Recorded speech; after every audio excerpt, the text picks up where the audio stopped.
So the way we start the show is generally with one common question, and we take it from there.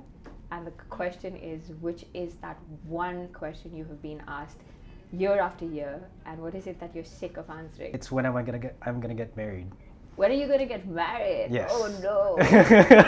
Oh no. And has the answer for that changed year after year? Yes, because the thing is, it's like, since it's a very Asian family, right, that I have, and everyone in my social circle is starting to get married, and then everyone says, how about you? When is your turn? Blah, blah, blah, blah, blah.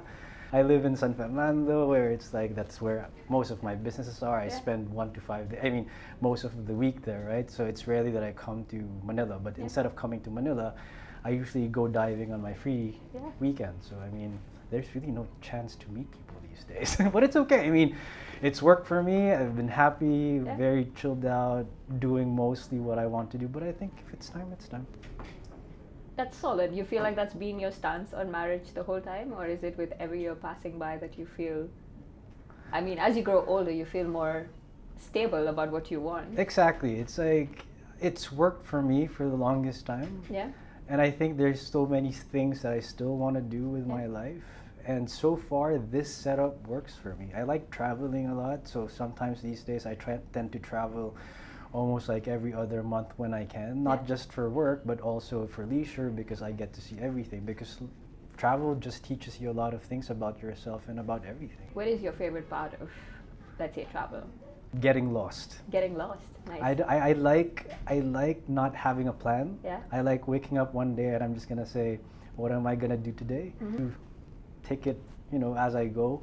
And then basically, if I think about going somewhere, you just go there, and then you get lost along the way because you pass through the city or this town, and you're like, you know what? I want to spend 1 hour here having coffee and just look at people and so see I want to spend one extra night here. Exactly. And figure it out. Exactly. So it's not having I like not having a plan when I travel. You just basically do whatever you can and experience as much as you can, and getting to be part of the local culture.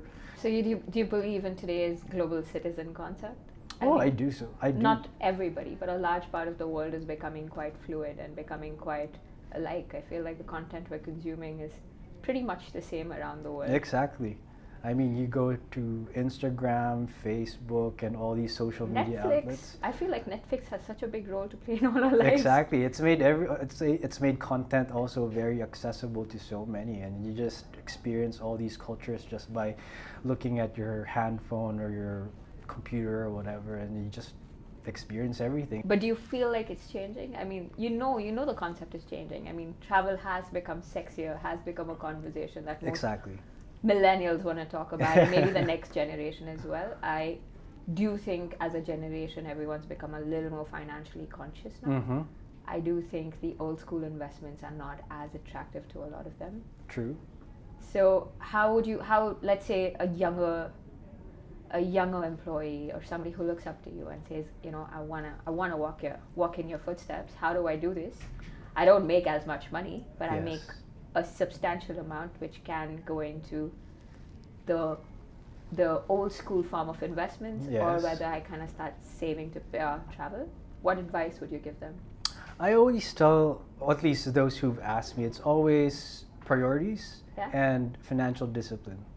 I think the allocation of how the older generation would do things will be different from how the newer generation would go about things. Let's say going back to our topic a while ago, right? So if you go back to the older generation, they will always focus on having a family and having a house and having a car. It's true. It's important. Obviously, I agree with it. But then, not everyone will want to go about that direction from the get-go, right? So the newer generation will want to explore things. I've experienced it quite a bit in my company. I've had a lot of well-placed and very promising young employees, but then they always want to travel. They move to Dubai, they move to Hong Kong, they move to Singapore, and they always spend a good 3 years, 4 years. I train them as much as I can, but when they say I want to go somewhere, I don't stop them. I actually encourage them, because that's also my experience. As soon as I graduated from college, I was out of here just like that. And And I think it's a big part of who I am. Eventually, obviously, I went back here, but for those of my employees who have those priorities, I can't dictate to them what their priorities should be, right? So everyone has different mindsets. So that's what I always tell them. So the moment that they say it's time to go, then I tell them, okay, good luck. Happy that you're pursuing what you want to achieve in your life. If you want to go back at some point, then you're always welcome here. But is traveling to, let's say, a Dubai, Singapore, or Hong Kong, like an upgrade from a standard of living perspective, or is this from a let's throw ourselves into the unknown? Because initially how you started this conversation was with not knowing what's next, right? Correct. That's a very different high. That's generally an entrepreneur's high, where you get really bored with when something is planned and chalked out. Exactly. But you enjoy the unknown. Yes. A majority of people do not. Like, people get very anxious with the unknown. That's true. I mean, a lot of people enjoy the structure, right? They want to be able to go to the office and say, this is what I'm going to do today and this and that.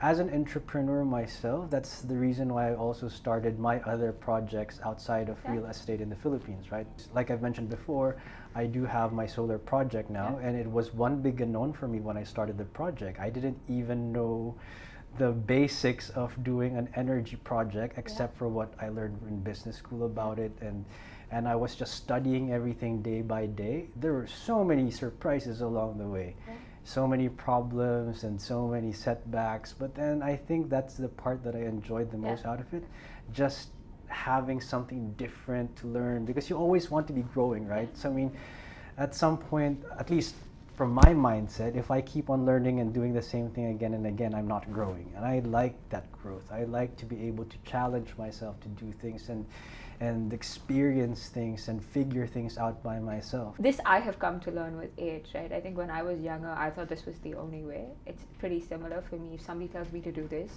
it's already a no in my head. I was like, no one can show me which direction to walk. I will figure out the wrong way, I will enjoy it, I will make a mistake, turn back and come back if I have to. But you can't tell me to walk this path. Exactly. But I think with age I've come to respect that there are people who thrive in structure, which is horrible for me, but I kind of I'm now beginning to learn with people who can plan, forecast, and say, this is what I want from my life 10 years from now. You can have longer term goals, you can have medium term goals, but the thing is, for me, knowing that this is what's going to happen to me in 10 years is actually quite haunting. Because you spoke about solar energy, let's maybe kind of go back to that. How did the need come about in 2015 when you started this whole project? Did you look at it as an opportunity, or did you feel like it was something that not enough was being done about it? Well, both. Okay. Since I was in business school, I was always interested in renewable energy. Okay. Mostly because I thought that, at least here in the Philippines back then, there was still a lot of energy shortage. Yeah. Obviously, I didn't have the financial capacity to build like a nuclear power plant or a coal-fired power plant. That's beyond me for sure. Yeah. And at the same time, I didn't necessarily believe in those technologies. Sure. So when I started looking more intensely at renewable energy, then I started to zero in on hydro projects or wind projects and then solar projects. And then more candidly, I was at a wedding getting drunk with one of my friends, and I said, I hadn't met for a long time, and I asked him, hey, what do you do? Hey, I just happen to be investing in solar energy projects in the Philippines. And I was like, really? Yeah. And how do you go about it? And he just gave me a brief overview, and I just realized, you know what? This is mostly real estate. Yeah. I mean, the entire process of building a solar plant is actually very similar to real estate, but instead of building houses on your property, you build solar panels. And so I started from there, and I was like, you know what? I don't know the least bit about solar energy at this point, but I'm gonna figure it out. And then as I went along, I started to realize the similarities between real estate and doing a solar project, and I just, I basically relied on that expertise that I have in real estate just to be able to push this solar project into completion, and hopefully by the end of the year it's going to happen. There are now large enough institutions kind of looking at this from a finance point of view and saying, this is so that your business makes money in the future and you don't lose money, hence you have to turn sustainable or green at this point. Exactly. And are you beginning to see a change in those conversations, or is it still very early for the Philippines? I think it's starting to happen. Even like let's say for a lot of the listed companies, I've seen a lot of the announcements being made by the major Philippine holding companies that they want to migrate from their current mindset to a more greener mindset. Yeah. It's happening, I think, slowly but surely. I think for most of the SMEs that you have, which so a growing market, not yet, but at least for the listed companies, I think it's starting to happen. So what do you think? Like if you had a magic wand and you had to like get one thing, kind of get it going so that the SMEs kind of change their mind, what do you think that change is? Like, well, for me, I just want most of the SMEs to realize that, first of all, renewable energy projects is not something that just the rich or the more affluent companies do. Because, I mean, even if you go to your regular mom and pops who build their houses, right? So everyone still thinks, oh, solar is expensive, it's just for the rich. But if you actually teach them and you let them know that, you know, the payback period is just so short these days. It's basically the monthly, what they also need to realize that the monthly amortization that they save, I mean, for the solar panels, is basically equal to what they save by having solar panels in their houses. Then it should already be like a very easy decision for them to make, to just put those solar panels in their houses. Because even in Solana, we're starting to push for people to install solar panels in their houses. We still get a lot of pushback because, like I said, they think it's expensive, but it's not. It's basically the cost of what they're gonna save from having those solar panels installed in their houses. So it's just education, right? Exactly. It's literally only education. Exactly. It's just education. So what about water? Where are we in the conversation with regard to water? Well, I've been exploring alternative ways of producing water. It's not yet economical. I mean, like let's say you have all these rainwater collection methods and all of that, but it's still something that I still need to look into greater detail. But because I could say you can, like I said, I even have this project in Mexico where we're going to build a resort by the sea. But then the first question is water, right? Because you need desalination systems, which are extremely expensive. Exactly. But I'm starting to get more involved into this space, and I'm starting to have more conversations with venture capital, friends who are in venture capital who are involved in this conversation. And I hope I can learn more and can be more educated about it, but maybe it's one of those things where maybe I myself am not as educated as I need to be in terms of getting the ball rolling and have that something that I can push for in the villages and communities that I build, because if it works, right? So I mean, maybe it's just a matter of having some willpower to go but because you're in these circles and it is an active conversation that the world is having, more so in Southeast Asia than anywhere else, are you hearing enough of a conversation about it? Do you feel like, for how important the conversation is, not too many of us are talking about it? Yeah, to be honest, actually, it was just last week one of my friends called me, hey, do you need a desalination system in your subdivisions? And the thing is, I was also quite surprised when that friend called me, because it was, well, obviously it was out of the blue. And second, I really hadn't thought about it as much, but after the conversation, I started thinking about it more intensely, and I was like, you know what, I brushed away the question too easily. Maybe I should have spent more than 5 minutes talking with him about it, and maybe I'm just going to go back to him and just say, you know what's the technology, how can we make it work, and how does it apply to the communities that I build, so maybe I can help you push for it. So it's really, I think, just a matter of listening sometimes and just understanding, you know what, maybe the communities that we build at Solana are already working, but maybe there's something more that we can do, like create more value and just really creating sustainable communities. Because sometimes people think that sustainable communities are just, again, it's one of the conversations that you have only for the rich and the affluent. But you know what, maybe, just maybe, it's about time we also have that conversation trickle, and not just trickle, just really, cascade already. But because you're in this space, do you feel like, I feel like this part of the population is feeling the change the most, right? They're the ones who maybe not directly, but have families, friends, everybody who are affected by it in different ways. Yes. Do you think they know it's because of this, or it's just a natural calamity like that has happened over the decades? And I wish people would care more.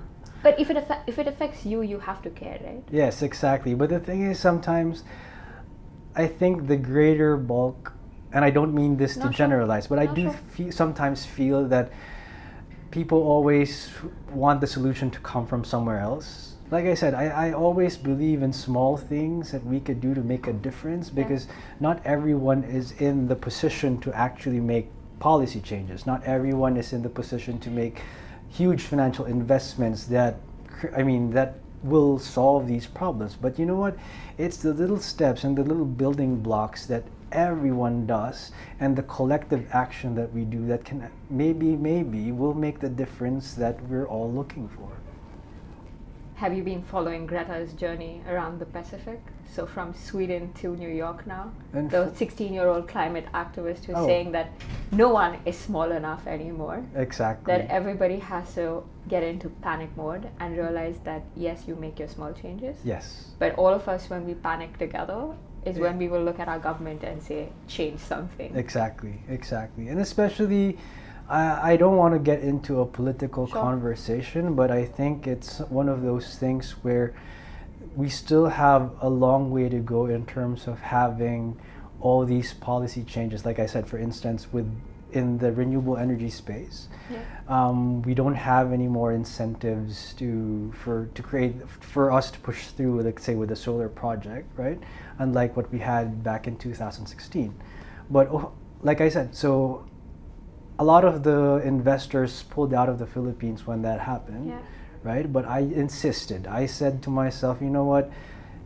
This will work. At some point, this will work. And I insisted on working on my project for the last, 3-4 years? Yeah.